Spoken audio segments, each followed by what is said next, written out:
conjunction with VCP and CTAC, put on this play festival. Please turn off your cell phones if you have them on so they won't buzz or beep or vibrate. And thank you to Bob Bolton and Leah Hilcrease in the light and sound booth, and also Jerry McMillan for helping with our tech. Please stay after. We're going to have a talk-back session where you can ask questions of the actors, the director, and so on, and Dr. Duncan Cosette will lead us in that. Next up, we have Blue Tent by Gino DeLorio. Gino's plays have been produced in theaters all over the U.S., including New Jersey Rep, Luna Stage, ArcLight Theater, Wellfleet Harbor Actors Theater, Custom Made Theater, Urban Stages Theater, Seven Angels Theater, and on and on. He has won a number of awards for his writing, including the E. Desmond Lee Playwriting Prize, the Julie Harris Award, and many, many more. He's a two-time finalist for the prestigious Lawrence Hatcher Award, as well as the Young Drama Series. His new play, Sam and Dee Dee, will be produced by the Custom Made Theater in February of 2016, and he is a professor of theater at Clark University and a member of the Dramatists Guild. Next up, Blue Tent.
Now the trick is to mix a little bit of the olive oil in with the butter. And then, just as it starts to smoke, you put in the slices. And you can't let them sit in the eggs too long either. Unless, of course, you're using really thick bread, and that works okay. Now otherwise, the whole thing is too soggy. Just put it in there for a bit. You know what I'm saying? I do. You know you did it right the first time you flip them. They should be golden brown underneath, kind of like a pancake. Okay. And you only gotta flip them once. Of course. No different than what I was telling you about steak. Now you can't be playing around with your meat. You know what I'm saying? Yeah, I do. No playing with the meat. No playing with the meat. You can't be playing with your meat. And the eggs are room temperature. Eggs are always room temperature. And you start the baking off on very low. Cold pans. Cold pan brought to very low. That's right. And no grease. Of course not. Now flip them just once. I got it. Now there's your breakfast. Yeah. Now you won't forget. I won't forget. You think in heaven you get bacon and eggs for breakfast? Every day. French toast? Whatever you want, Edie. That's good. I got a granola bar. Now, well, you should eat it. You sure? Where's my all class? Hang on. What? I said hang on. I'm looking for it. The 12-inch. Yeah, I got it.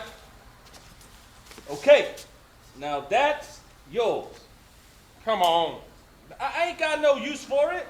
It's all rusted. That's okay. Give it a good scrub. Season it with olive oil like I showed you. Good as new.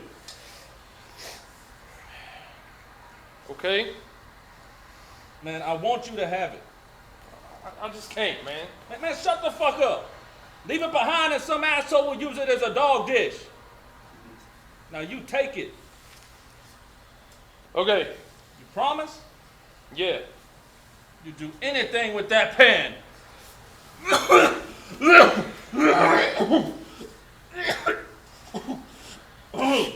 What can I get you, man? Nothing, man. You can get the fuck out of here.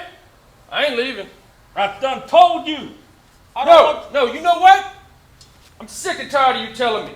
All my goddamn life, you telling me. Frankie, give me this. Frankie, give me that. Go give me the eggs. Go give me the butter. I'm like some damn gopher to you. Is that what I am? Some kind of glorified zoo chef? What? Zoo chef. Sous chef. Sous. You know what sous means? I don't give a shit. Zoo chef, sous chef. Man, a zoo chef works in the fucking zoo. He cooks things for people in the zoo. For people who come to the zoo. Fine. So what does sous mean? Man, it's sous. Sous chef. So what does it mean? Man, it comes from the French meaning sous. The meaning can't be the damn word. Well, sure it can. You're full of shit. Man, all the time we work together, how is it you don't know what that means? You don't know what it means neither. Man, it means lower, okay? It means less than. It means a second guy. Like the second team. Like lower than. My point exactly. I'm nothing but something lower than to you. All right, now that's not even proper English. What the hell are you talking Man, about? lower than to you. Listen to yourself. Fuck you. All right? Is that proper English? Fuck you. Sit around here wiping the sweat off your face and the shit off your ass. And that's what you got for me? All right. Proper English? I said all right. And I'm some less than to you. All right. I sit around all my life taking care of you. Always did. And I'm less than to you? That's what I am then. I'm less than to you. Man, it don't make sense. You want me to hit you with this pen? Is that what you want? You want me to hit you with your fucking all-clad? Hey, careful with that. Fuck you. Pick up the pen. You do it.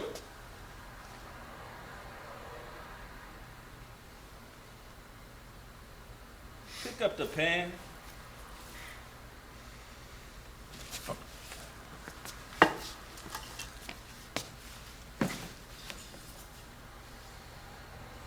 Hey, remember that time they was gonna make a movie about us? When?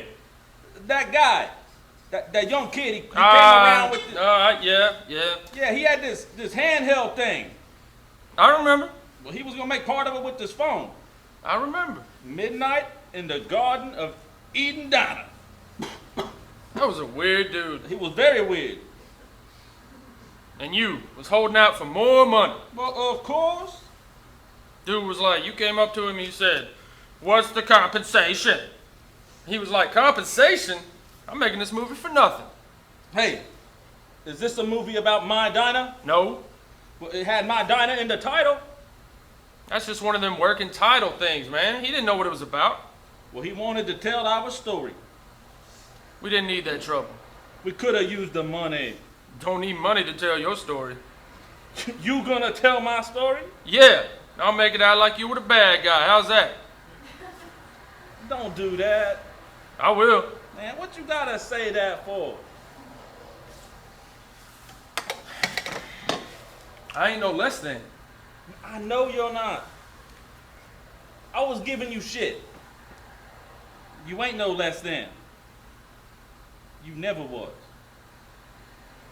Thank you. You never was less than nothing.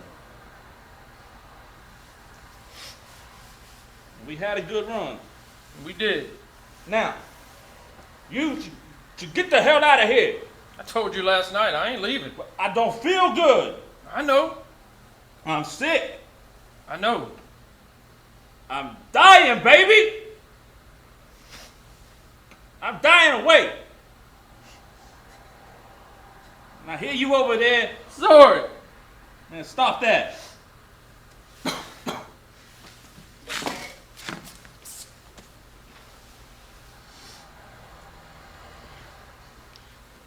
You ain't dying alone. Man, I didn't want you to see this. Well, I'm seeing it, so there. You were a loyal partner. We fucking lost everything.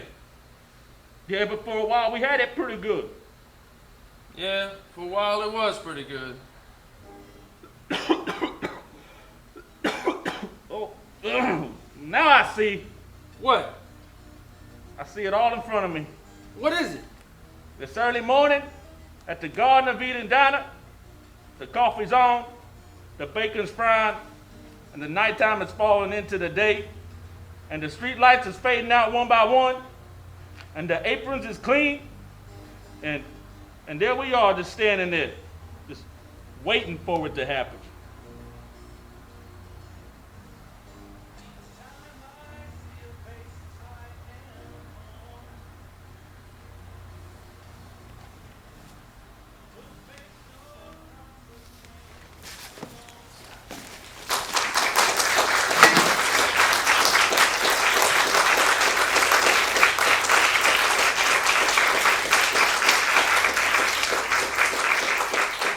One of our actors is the director as well. Is there anyone else you'd like to invite up there with you? Gretchen's more than welcome to come up here. She did our set design on the loading dock. Everything. Yeah. Is she shy? Well, I guess so. I guess no, not really. And I was Try to the get comfortable. AD since the director is in the show and I had Right. to take notes. She Sorry. took notes. Right. Get comfortable. We'll- We had a sound mess up at the beginning. The song was supposed to play longer, and it got cut off abruptly. So That's okay. it's all right. Uh, Do you want to introduce anyone else that, because I noticed you have a lot of helpers. Well, I had a friend of mine help me with the. It was his equipment that we used for recording the songs, and then I had Doug Underwood. I just talked to him a little bit on his opinion on what he thought about how we were going to do this and what just some feedback. So I put him in as a dramaturg Okay, credit. good, good. Could you talk up just a little bit? We're recording it. Okay, Like, sorry. So we can hear it. Yeah, thank you.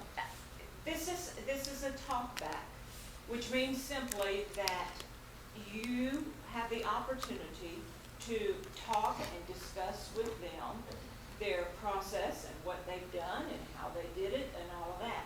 It's not a critique, okay? I'm not going to give them my opinion or any of that kind of stuff. Thank you. It's your opportunity to talk, okay? So feel free. I'm going to start because I've started the rest of them this way. And I'm going to ask, did you talk to the playwright in any way or? Yes, I did. Okay, tell us about that. We just did a real brief little meet and greet. We emailed each other a couple times, and then we made a phone call, and we just talked for just a second. Just told him I was doing the show, and he actually was going to try to make it down, but he couldn't. But nothing beyond that really. Did ask him just a couple of questions, or at least one question, stuff Can like you that. tell us what you asked him? I asked him if the guys were gay or not. And he said? He said he didn't know. Oh, you're such a big help. No, that's what I wanted, and that's exactly what I wanted. There were certain things that obviously the guys, we played them very straight, but there were things in the script that made me feel that they might possibly be gay. So we just wanted to leave it kind of a friendship / love story and let you figure it out. Good, good. Is anyone still sitting there thinking about it? There you are now. Okay, let's open it up. What questions, comments, thoughts do you have? Okay. I was curious, obviously they've had a long history together. I wondered how much as actors you talked together about what that history looked like and what the diner was. We didn't get into that. We had 2 weeks, so you know, as much as we'd like to get into that kind of stuff, we didn't. We just wanted to pull the curtain, pull it off, and close it. Just use our imagination. Was it written that you would be in the tent? Yes, it was left up to. It was specifically written in the script to whether it's going to be up to the director if you wanted to have the person be seen at all, but he's supposed to stay in most of the time. And we decided to just leave it in until the end where you see his arm, and hopefully you could see sores on his arm. I think that worked really well. And also we cut back on cussing. I talked to Gino about that, if I could cut back on the cussing. He had a lot more in there I didn't feel was really necessary. I have no problem with cussing, but I do like for it to be relevant. And I thought by having only me cuss and not Frankie cuss, it would have more impact on the joke, where is that proper English? He never cussed up until that point other than saying, GD. I said shit. Shit, maybe. Oh yeah. Well, that was more of a noun, directly we're very specific on that. What else? Come on. Surely you've got questions. Yes. What other experience or background do you have in directing? I assume this is not your first. This is my first directing. Is it really? Yes. Good job. Yes. I want to know about the music.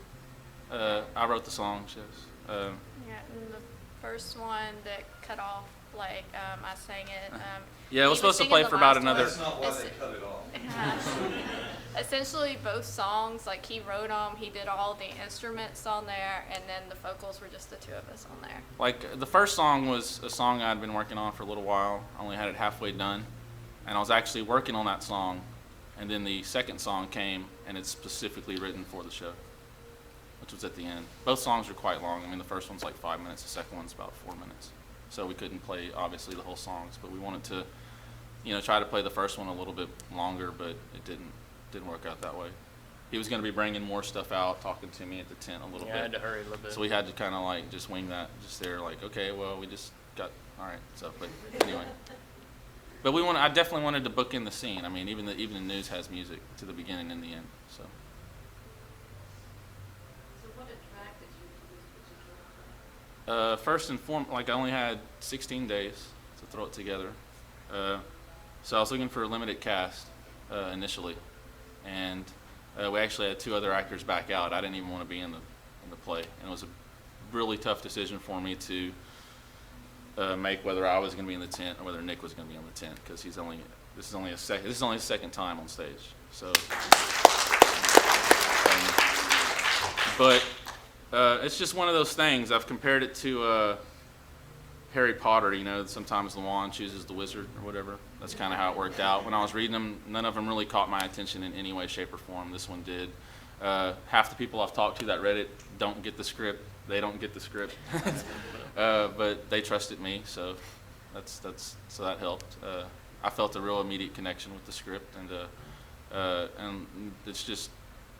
it's hard. Those scripts are so hard to write, I think, where they come across as a blank canvas, but at the same time they're layered, and it's what's not written, it's what's in between the lines that give away a lot of information. And I don't like spoon feeding art to people if I can't. Hopefully this was and I try to be a purist. Hopefully it maintained a sense of realism and y'all were flies on the walls, that kind of thing.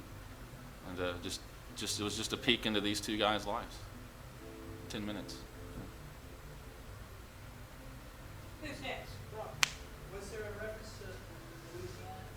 Yes. The only thing it says in the script was that it takes place on a Lower East Side dock.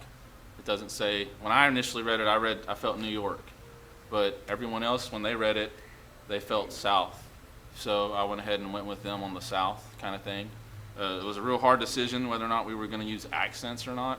I didn't personally want to do that, but we were very limited on our rehearsing time with the actors, me and Nick, and we did it with accents once just to do it. It was mentioned early on, but he reacted much better to that, so that's why I decided to make it more Southern. I mean, there's Saints symbol, the graffiti. We did there's a NOLA over there. You can't see it, but we did the Saints symbol in the. That's my name.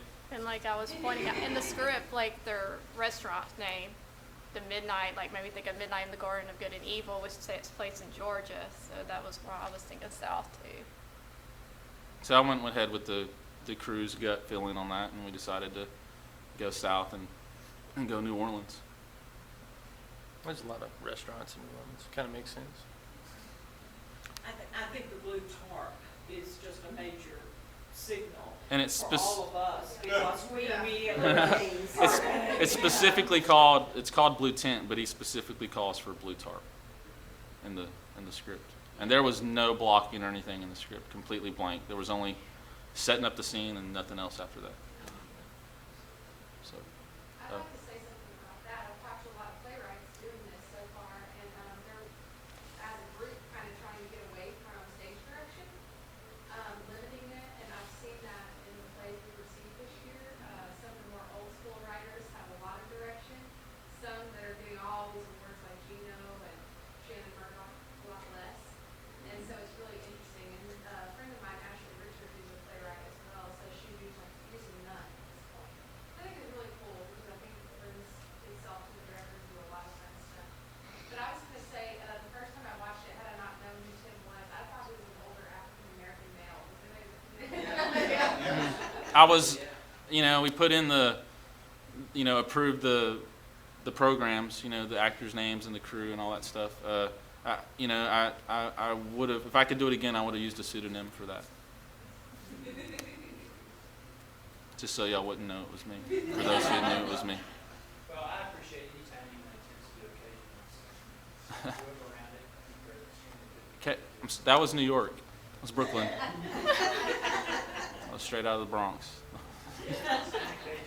No. Thank you. questions or whatever. Comments, come on.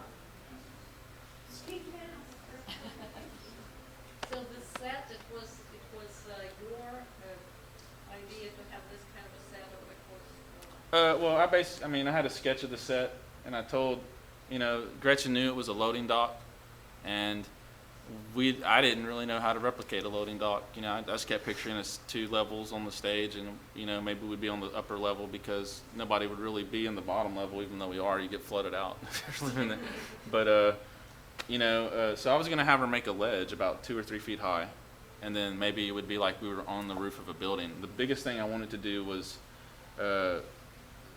let the audience know we're not camping, and that we were in the city. And so when she came back with the loading dock, I was completely ecstatic, so I couldn't ask for a better loading dock as far as that goes. But, and then Ashley, throw some trash around, make it look a little better, dirtier, nastier, that kind of thing.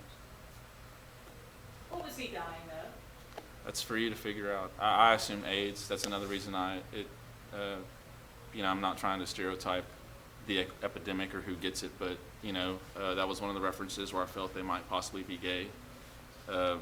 Also, at the end, he calls him his loyal partner. Heterosexual men don't call their business partner, that's their lifelong friend, their partner on their deathbed. They would refer to him as their friend. So I felt that was pretty significant. The baby and the E. Well, the baby, wasn't the baby thing. Cajun guys say baby all the time. But he did refer to him as Edie at one point, kind of a pet name. So there were just small things that made me feel there was the possibility, not necessarily that they are, but I've known a couple of gay guys that are super straight, that have caught me off guard a couple of times, but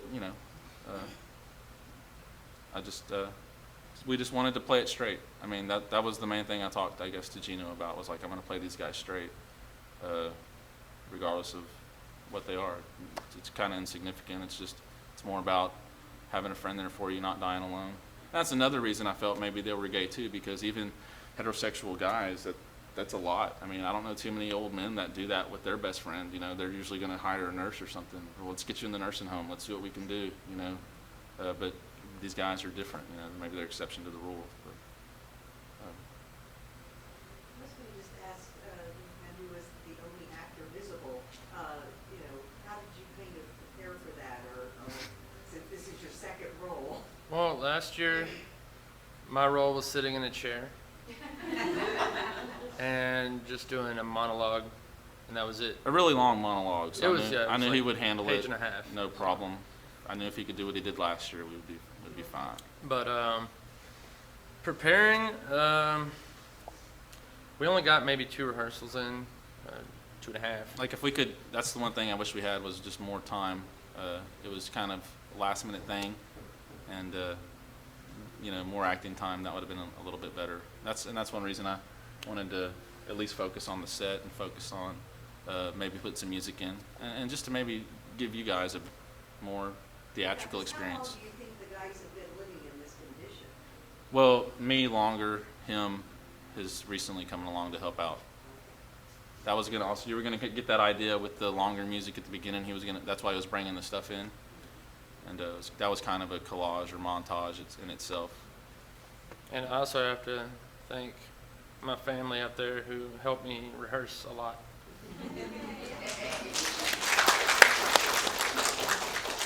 They are the stand-in, Tim? Is that the? My kids said bleep every time. So How many of you feel like there's a big part of this show that's before and after this? That I'm interested in finding out. You know, not necessarily whether they're gay or not, that doesn't matter, but No. I mean, How just did they get to this? where, condition? how No. did they get to this point? And those are those layers you know? I was talking about the script. You know. It's almost as if the playwright went in and just grabbed this 10 minutes and said, here, try this, you know, because I think there's so much more information that we want and maybe need at this point too, you know, because I'm wondering why he's ended up in this tent, but yet the other guy is not, and, you know, that kind of, even those little details like that are, Yeah, they obviously had a falling out, and it's more of a reunion. yeah. It's bitter, you know, I'm but it's a super reunion. healthy.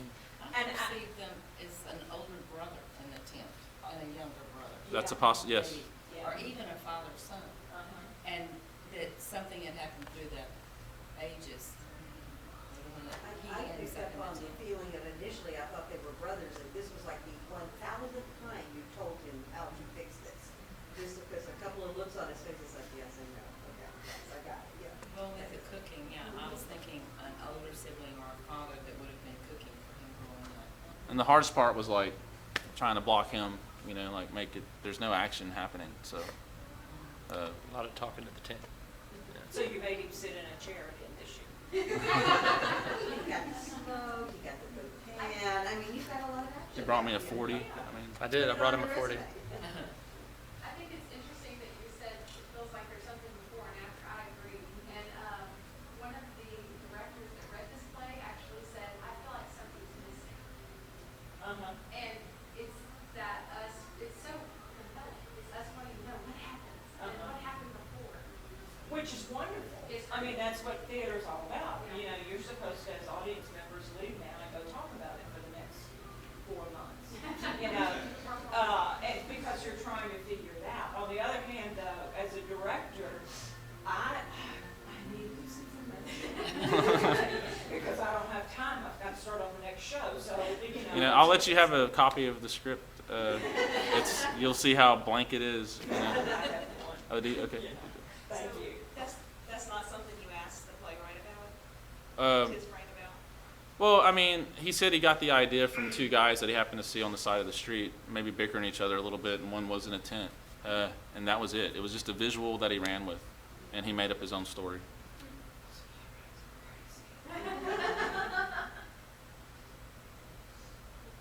What else? Can I just say this is Tim's very first directing. hopefully it's not my last, but, you know, this is a crazy theater little world, so, you know, but thank y'all very much. Y'all are very kind. It was really, really nice production Thank you. overall, and I was glad to see a lot of the extra stuff, the music and all that stuff in it, you know. It just feels incomplete if it's not done, and, It I mean, kinda- I might not get another chance, so I wanted to make the most of Go it. for it, yeah, You know. go for it. So, and a nice set work too.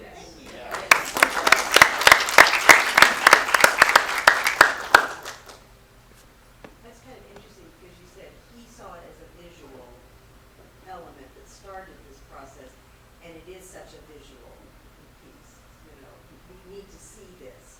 If it had been all a blank stage and just a blue tint, it would have lost the texture. Well, I knew we had something going the night of rehearsal because Jerry was fired up about doing the lighting, and he didn't know anything about it or anything like that. And right off the bat, he's like, "Let's do this, let's do that, let's do this." So I knew we were going to be fine after that. It's a very interesting, thought-provoking piece, so thank you for bringing it to life for us. Thank you. Thank you all.